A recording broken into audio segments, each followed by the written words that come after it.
அம்புலி மாமா கதைகள். புதியவர் கூறிய பழம். வாரணாசியில இருந்து கொஞ்ச தூரத்துல உள்ள சாரநாத்தில் ஒரு புதிய பௌத்த விகாரம் தோன்றினது. அந்த விகாரத்தை தோற்றுவிச்சவர் கபிலவஸ்துவோட மன்னரோட மகனான கௌதமர்னு தெரிஞ்சோன அந்த பகுதி மக்கள் ரொம்ப ஆச்சரியப்பட்டாங்க. அவரை அவரோட சீடர்கள் புத்தர்னே அழைச்சு வந்தாங்க. புத்தரும் அவரோட சீடர்களும் துறவிகள் மாதிரி வாழ்ந்து வந்தாங்க. காலையில தியானம் செஞ்சதுக்கு அப்புறம் அவங்கள சிலர் அங்கிருந்து பிரிஞ்சு 4 திசைகளையும் போவாங்க.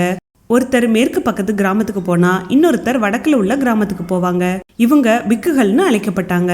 ஒரு பிக்கு ஒரு வீட்டோட முன்னாடி அந்த வீட்டுக்காரர் அவரை பார்க்கும் வரைக்கும் கையில திருவட்டோட நிப்பாரு. அவர் அந்த வீட்டுக்காரர்கிட்ட இருந்து உணவுப் பொருளை எதிர்பார்க்கிறாருன்னு இதுக்கு பொருள். அநேகமா எல்லோரும் அந்த திருவோட்டுல அரிசியையோ அல்லது ஏதாவது ஒரு உணவுப் பொருளையோ போடுவாங்க. ஆனா எந்த வீட்டுக்காரனாவது இல்லைன்னு தலையாட்டினா மௌனமா அடுத்த வீட்டுக்கு போயிடுவாங்க. சில சமயங்கள்ல வாரணாசி மக்கள் சாரநாத் விகாரத்தை பார்க்க வருவாங்க. அவங்க புத்தரை பார்த்து வணங்கி நிற்பாங்க. புத்தரும் தன்னோட கோட்பாடுகளை அவர்களுக்கு விவரிச்சு சொல்லுவாரு.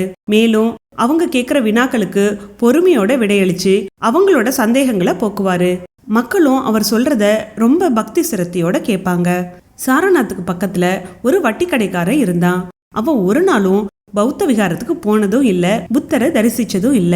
இருந்தாலும் அவரை வெறுத்துதான் வந்தான். புத்தரோட உபதேசங்கள் மக்கள் கேட்டு அதுபடியே நடந்துகிட்டா அவங்களுக்கு உலக வாழ்க்கை மேல வெறுப்பு ஏற்படும். அப்போ அவங்க பணம் சம்பாதிக்க நினைக்க மாட்டாங்க. மக்களுக்கு பணமே தேவைப்படலைன்னா அவனோட வட்டி கடை எப்படி நடக்கும்? இதை நினைக்க நினைக்க அவனுக்கு புத்தர் மேல கோபமா வந்தது.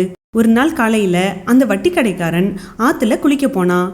அப்போ தன்னோட வீட்டு வாசல்ல ஒரு இளம் வயது துறவி நிக்கிறத பார்த்தான்.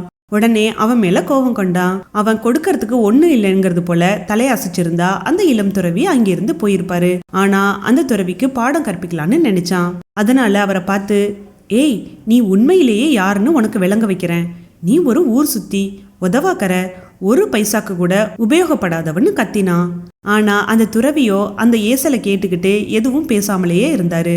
இதனால வட்டி கடைக்காரனோட கோபம் ரொம்ப அதிகமானது.